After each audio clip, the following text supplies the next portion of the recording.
I never imagined that the day meant to celebrate my love would become the day I truly understood where I stood in my father's life.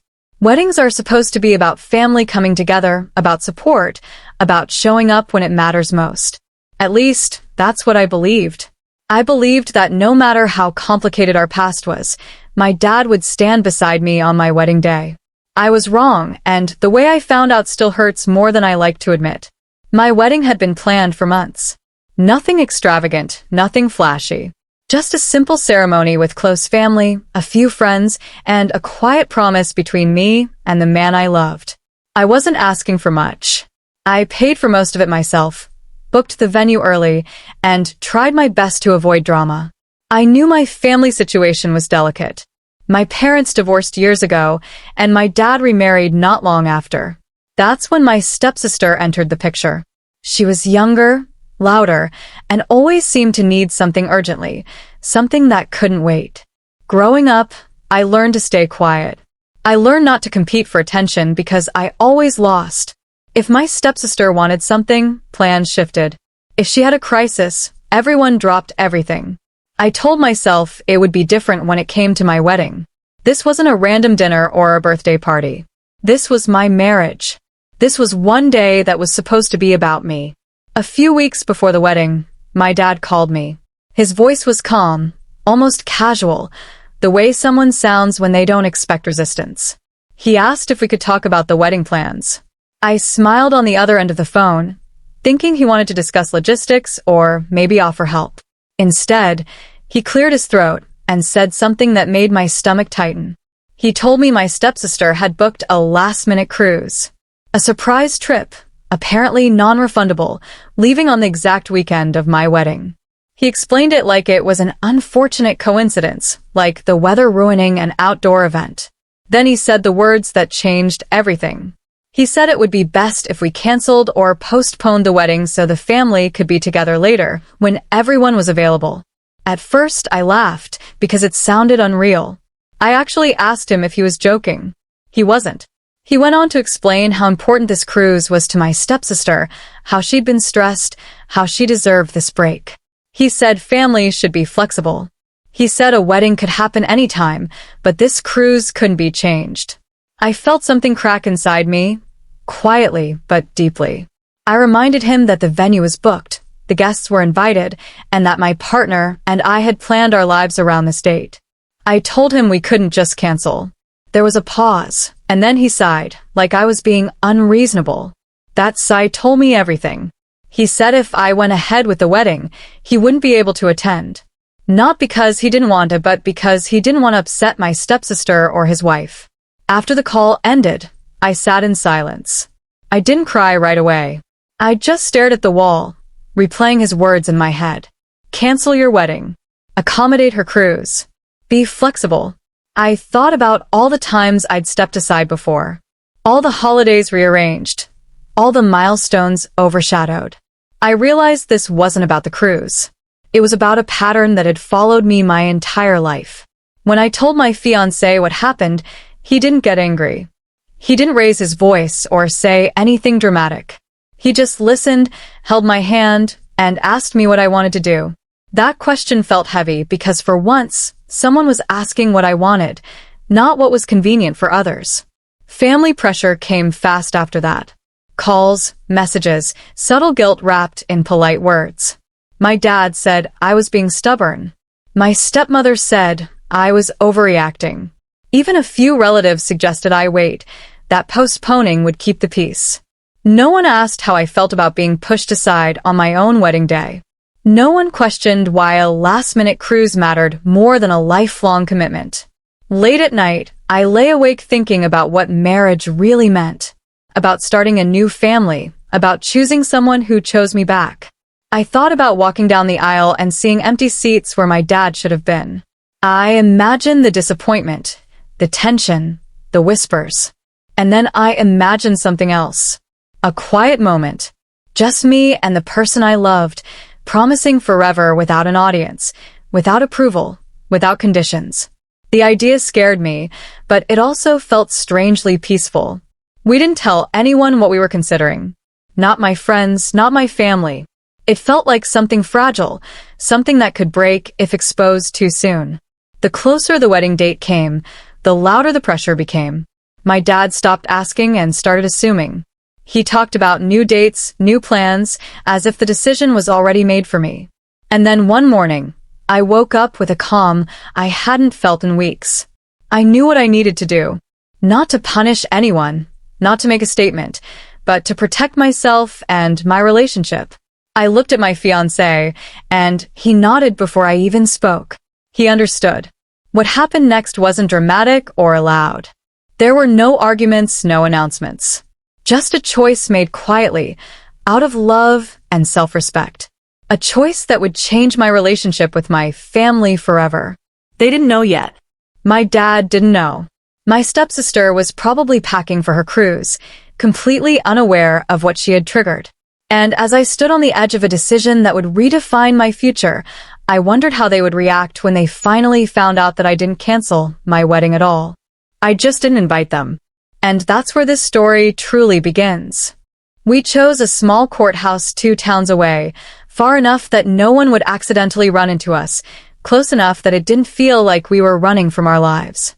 It wasn't a dramatic decision, more like a quiet agreement formed through shared looks and late-night talks. We kept going back and forth, weighing guilt against peace. Every time my phone buzzed with another message from my dad about postponing the wedding, the decision felt heavier, but also clearer. In the days leading up to it, life moved on like nothing was wrong. My stepsister posted excited updates about her cruise, photos of suitcases, and countdown captions. My dad liked every post. I noticed that. He didn't message me once to ask how I was feeling or if I was okay. It was as if my wedding had already disappeared from his mind. That hurt more than the cancellation itself. I started thinking about my childhood, about when this shift really began. Before the divorce, my dad was present. He showed up to school events, remembered birthdays, asked about my dreams. After the remarriage, things changed slowly, almost invisibly. He became distracted, stretched thin, always trying to keep the peace in his new household. My stepsister had a way of filling every room with her needs, her emotions, her crises. And I learned to shrink. The wedding brought all of that back to the surface. Every conversation felt loaded with history. When relatives called, pretending to be neutral, I could hear the underlying message. Be the bigger person. Don't cause drama. Understand your father's position. No one told him to understand mine.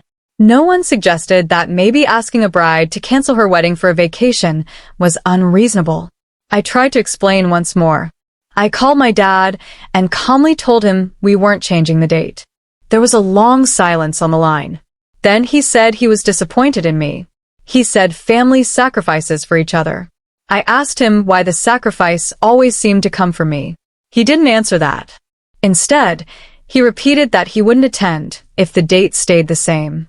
After that call, I stopped trying to convince anyone. I stopped defending myself.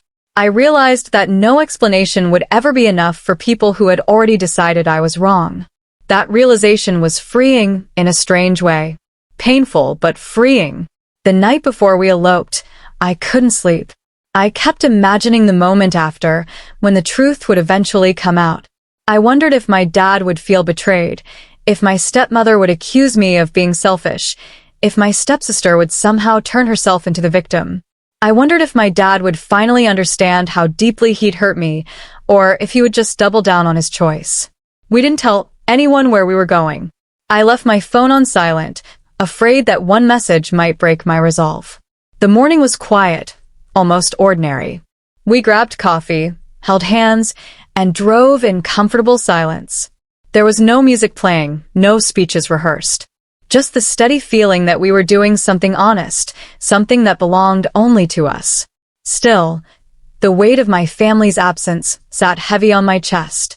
I didn't want revenge. I didn't want to teach anyone a lesson. I just wanted to start my marriage without feeling second place. I wanted one moment in my life that wasn't dictated by someone else's priorities. After it was done, we didn't celebrate right away. We sat in the car for a long time, letting it sink in. The world hadn't ended. Nothing dramatic happened. But I knew that once people found out, everything would change. This secret felt temporary, like a quiet before a storm. Back home, messages continued to come in. My dad sent details about potential new dates, venues he'd heard about, suggestions that assumed I was still playing along. Reading them felt surreal. It was like living two lives at once. In one, I was newly married, grounded, calm.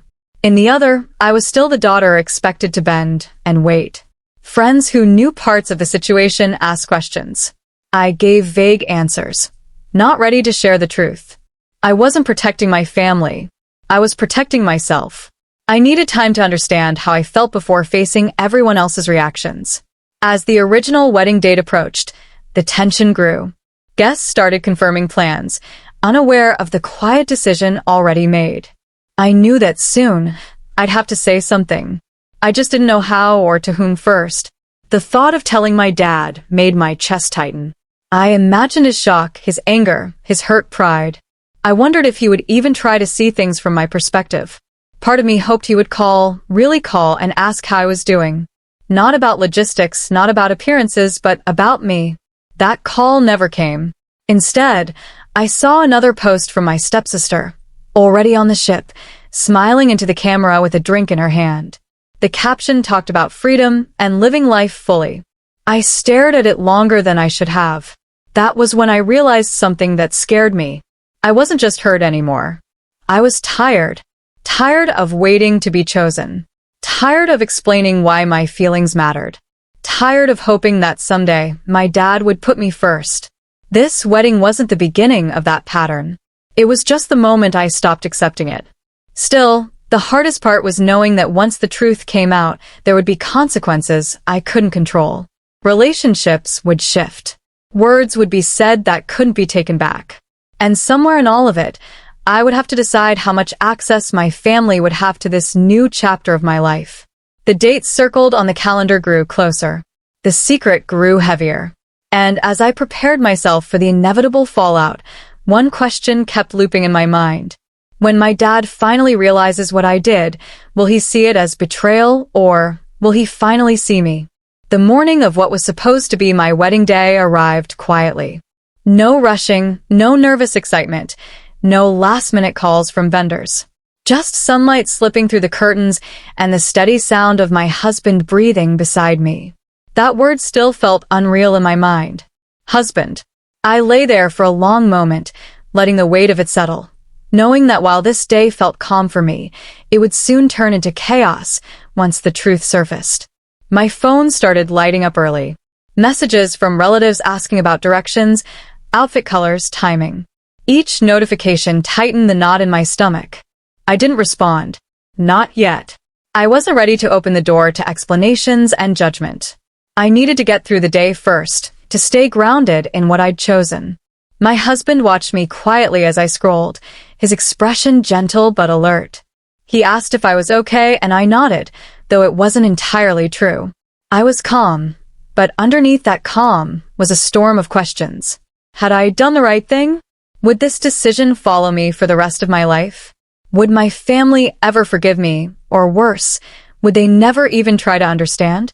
Around mid-morning, my dad called. I stared at his name on the screen, my heart pounding. For a second, I considered answering, ripping the bandage off all at once. But fear stopped me. I wasn't ready to hear disappointment in his voice again, or anger, or that familiar tone that made me feel small. I let it ring until it stopped. A minute later, a text came through. Call me. We need to talk about today. Today. Not about me. Not about how I felt. Just today, like it was an event that needed managing. I started thinking about how different this moment might have been if things had gone another way. If my dad had said, "I'm so sorry, I'll be there no matter what." If he'd told my stepsister to reschedule, or even acknowledged how unfair the situation was. I realized that part of my pain came from mourning a version of my father that no longer existed, or maybe never truly did. Messages from my stepmother followed. Her tone was polite but sharp, asking why guests were confused and why I wasn't responding. She reminded me of how much effort everyone had put into planning. She didn't mention my feelings once. Reading her words made it clear that, in her eyes, I wasn't a daughter making a hard choice. I was a problem disrupting the image of a perfect family. Meanwhile, my stepsister was silent. No messages, no calls. I didn't know if she was unaware of what was happening back home or simply uninterested. That silence spoke loudly. Part of me wondered if she even knew the wedding had been canceled for her cruise, or if she'd just accepted it as another thing that worked out in her favor. As the hours passed, confusion turned into frustration among our guests. Friends reached out privately, asking if I was okay, if something was wrong. I trusted a few of them enough to tell a partial truth, that plans had changed and I needed time. Their support felt like a lifeline. They didn't push. They didn't judge. They just reminded me that I wasn't crazy for wanting to be valued. By afternoon, the tension had shifted. I could feel it, even without answering my phone.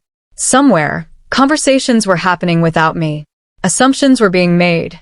Stories were being told from perspectives that didn't include my voice. I imagine my dad trying to explain the situation, probably painting himself as caught in the middle, trying to keep everyone happy. I wondered if he mentioned the cruise, or if he left that part out. That thought stung, because I knew how easily my side could be erased. My husband suggested we go for a walk, just to breathe. As we stepped outside, I realized how strange it felt that the world looked exactly the same. Cars passed, people laughed. Life continued. My personal crisis wasn't visible to anyone else. That made it feel both smaller and heavier at the same time. While we walked, he asked me what I feared most about telling my family. I didn't answer right away. I had to think about it. It wasn't losing them entirely. I'd been emotionally losing them for years. What I feared was being misunderstood forever. Being labeled selfish, dramatic, ungrateful. Having my choice reduced to a headline instead of a story. I feared that my dad would never ask why I felt pushed to this point. That he'd focus only on how my actions embarrassed him or disrupted plans. I feared that this moment would become another example of me overreacting instead of a wake-up call. Back home, the missed calls piled up. My dad sent another message, this one shorter. I don't understand what you're doing. I stared at that sentence for a long time. There was truth in it, but not in the way he meant. He didn't understand me. He hadn't in a long time. I started drafting a message in my notes app. Not to send yet, just to see the words on the screen. I tried to explain calmly, clearly, without blame. I wrote about feeling sidelined, about wanting one day where I wasn't asked to sacrifice. I wrote about love, and about choosing peace over approval. Reading it back, I wondered if any of it would matter once emotions took over. As evening approached, I knew the secret couldn't stay hidden much longer.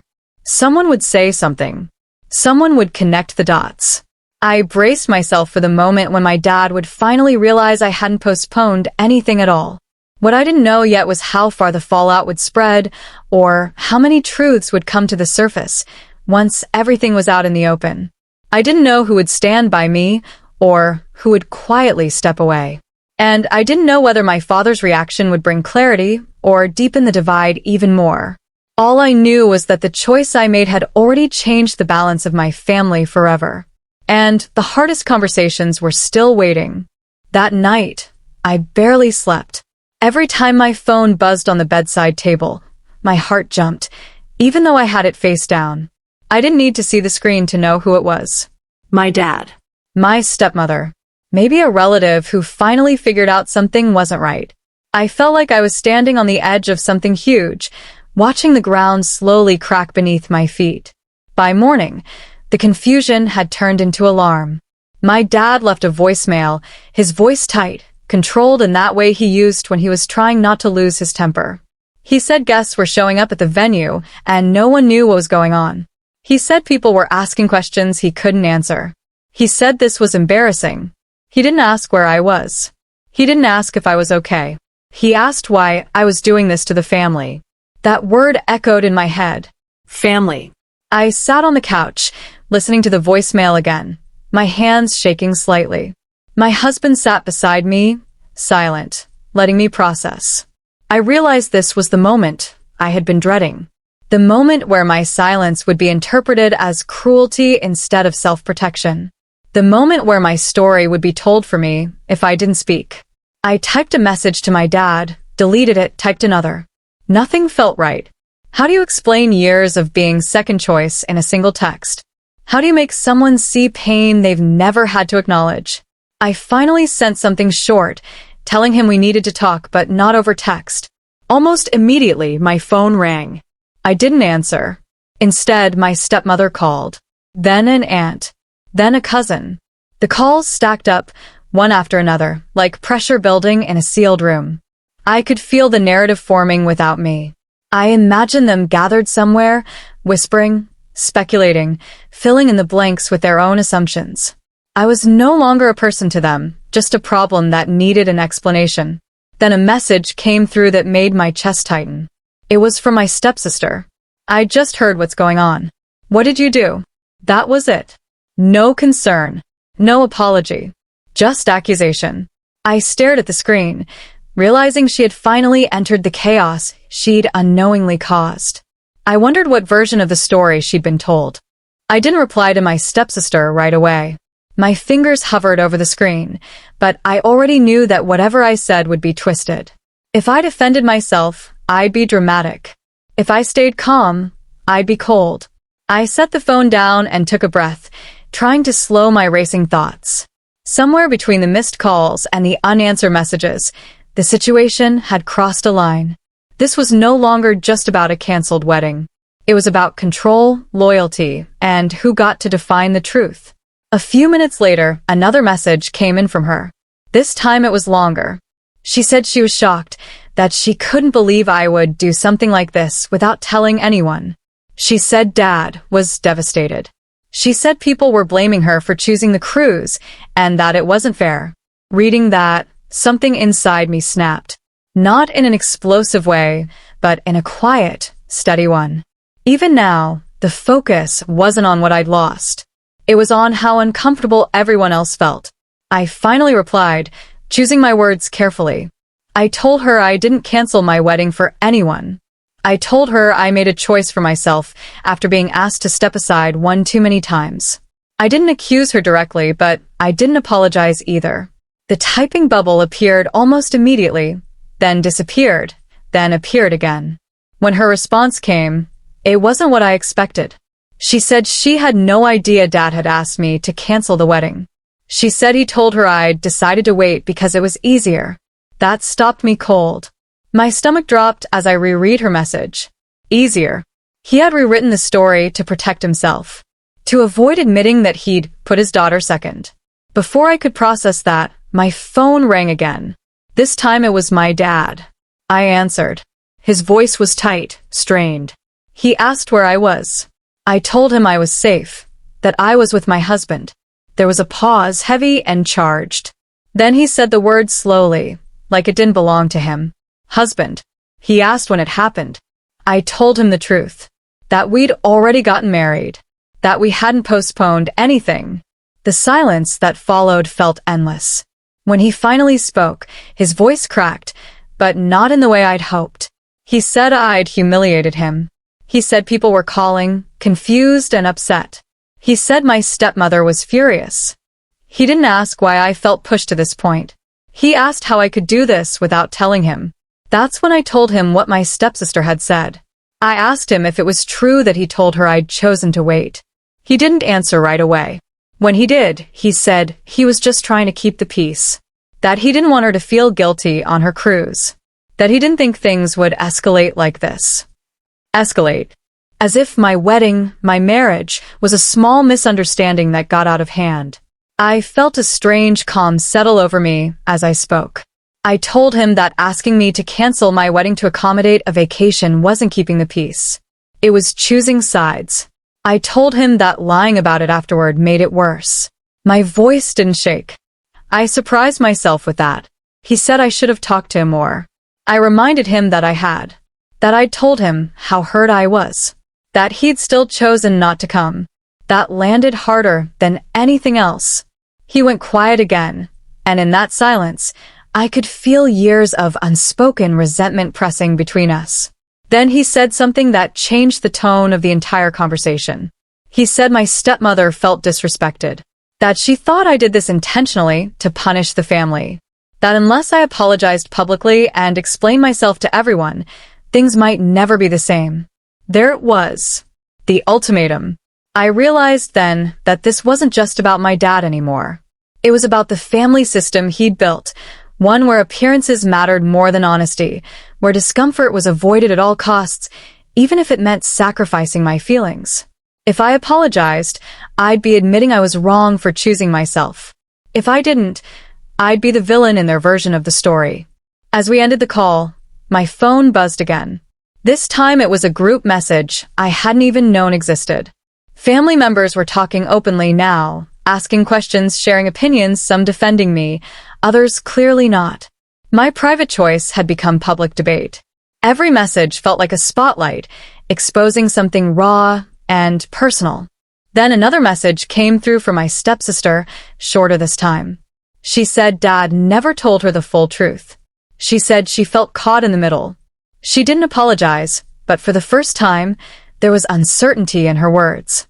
I wondered if she was starting to see the cracks, or if she was just afraid of being blamed. What scared me most wasn't losing people.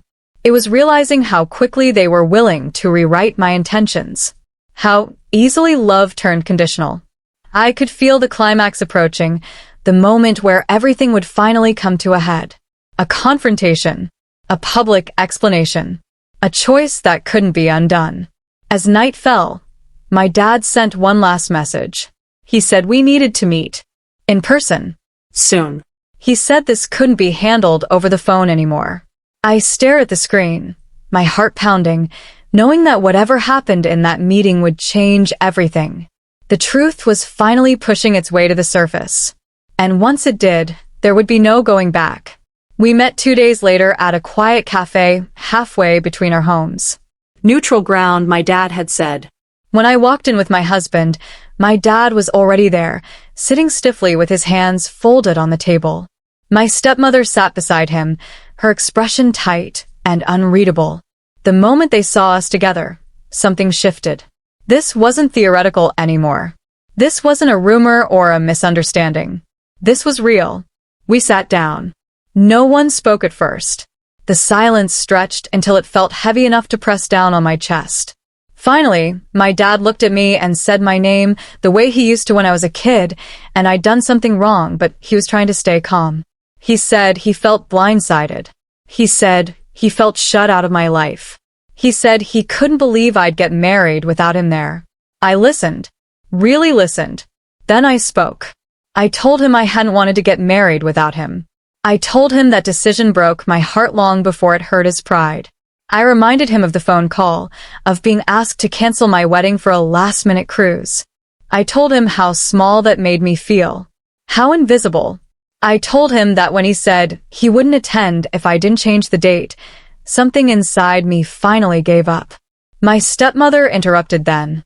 She said I was exaggerating. She said no one forced me to do anything.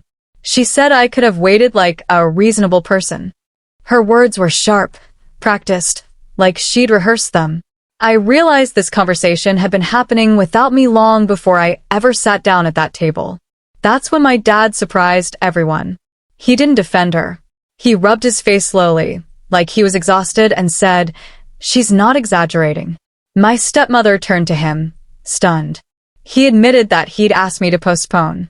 He admitted he'd told my stepsister a different version of the story to avoid conflict. He admitted that he thought I would eventually give in like I always had before. Hearing him say it out loud felt surreal. Validation and pain collided in my chest. He looked at me then, really looked at me, and for the first time his voice softened. He said he hadn't realized how deep the hurt went. He said he thought he was being practical, not cruel. He said he never meant to push me away. I told him intention didn't erase impact. That loving someone meant showing up, even when it was inconvenient. I told him my wedding wasn't about a date on a calendar. It was about choosing a partner who chose me back, without conditions. My stepmother stood up abruptly. She said she wouldn't sit there and be blamed. She said the family was falling apart because of selfish choices. Then she said something that became the turning point of the entire conversation. She said, This is what happens when you let old baggage ruin a perfectly good family. Old baggage. That's when my dad stood up too. He said quietly, "She's not baggage. She's my daughter." The cafe felt frozen. My stepmother stared at him, like she didn't recognize him. I felt tears sting my eyes, not because everything was suddenly fixed, but because that sentence was something I'd waited years to hear.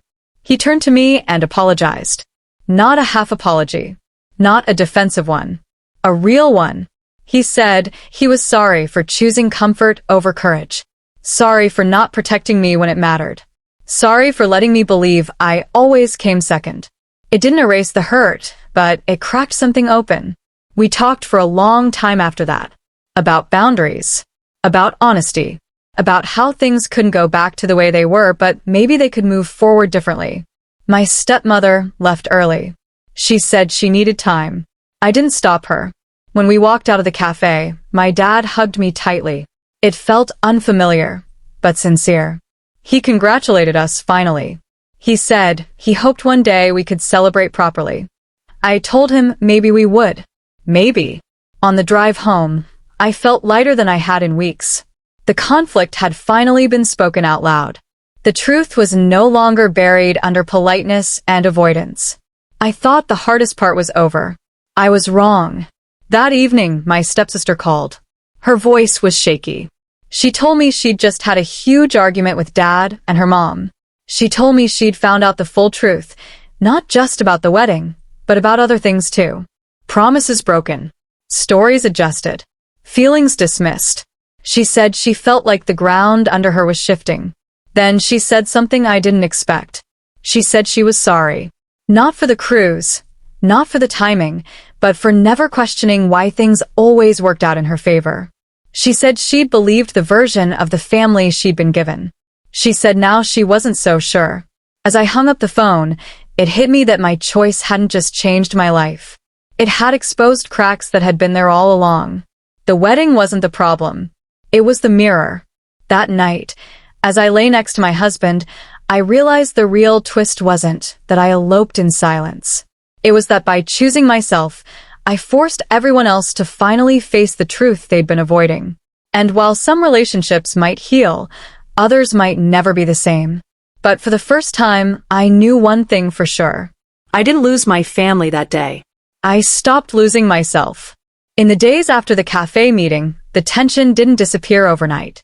It lingered like the scent of rain on asphalt, subtle but impossible to ignore. My dad and I exchanged more calls and messages, trying to navigate a new way of communicating, one where honesty came first and old patterns of avoidance were left behind. He admitted it would take time to rebuild trust, and I agreed. Healing never comes in an instant.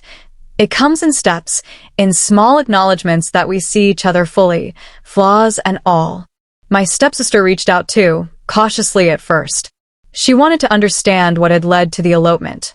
We talked for hours over the phone, revisiting memories and past frustrations that had quietly shaped our relationship. It wasn't easy. There were tears, and there were silences that felt heavy with unsaid words. But by the end of it, there was a sense of acknowledgement, a recognition that she hadn't been deliberately cruel. She had just never been aware. Awareness, I realized, was the first step toward change. Meanwhile, my husband and I settled into married life, quietly celebrating in our own way. There were no grand parties, no Instagram perfect moments. Just the reality of living together, learning together, and navigating the world as a team.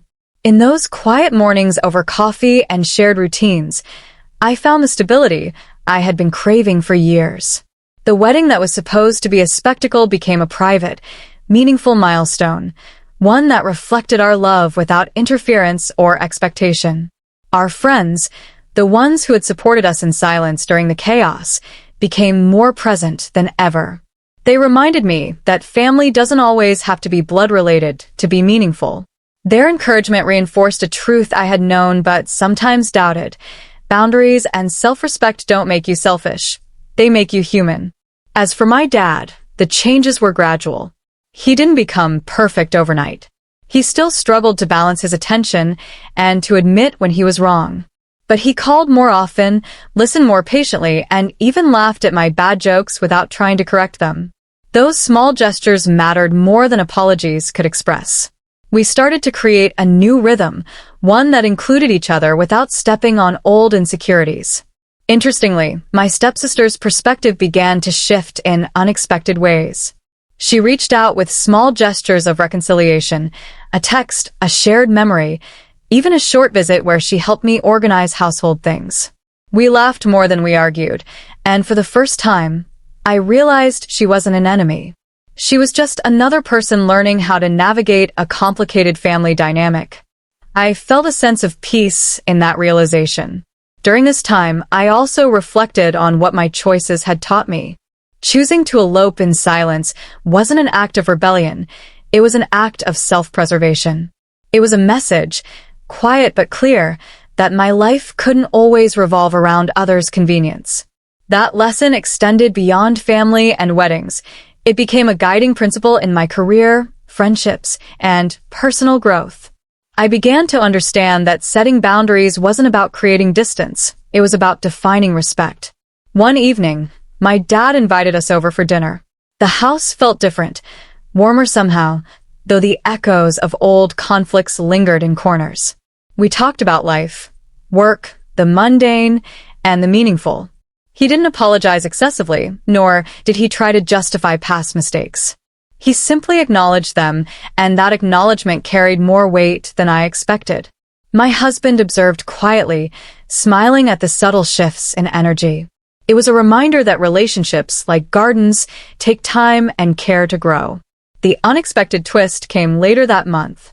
My stepsister, who had always been obsessed with appearances and social perception, admitted something I hadn't anticipated. The cruise she had prioritized over my wedding had been a disaster.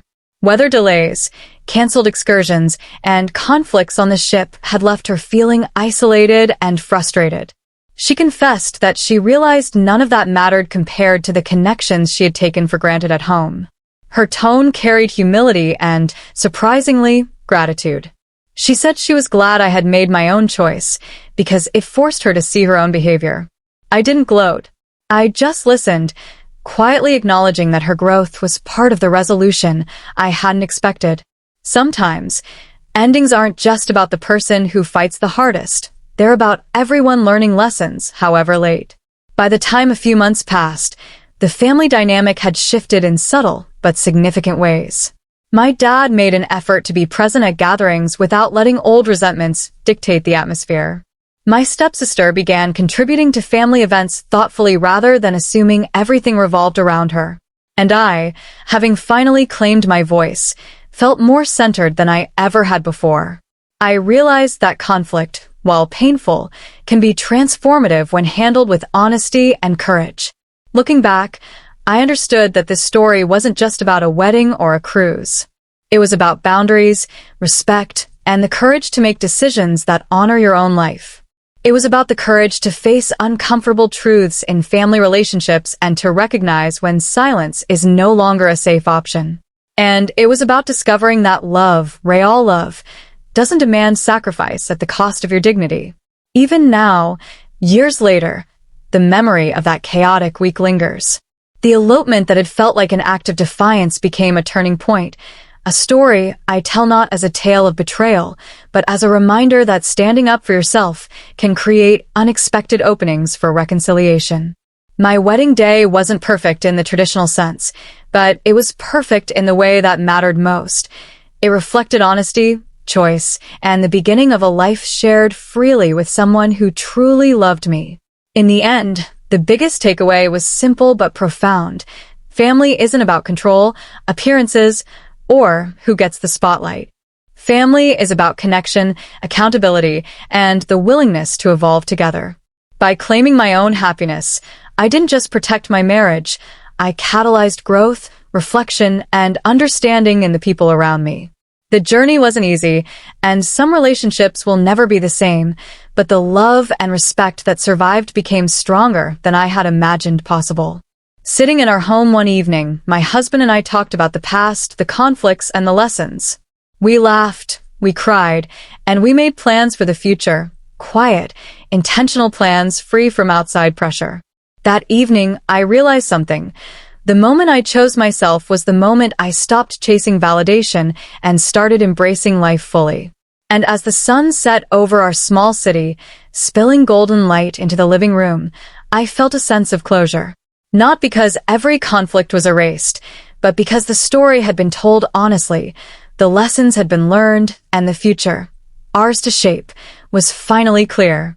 I had lost the illusion of a perfect family, but I had gained the reality of my own life. And in that balance, I found peace.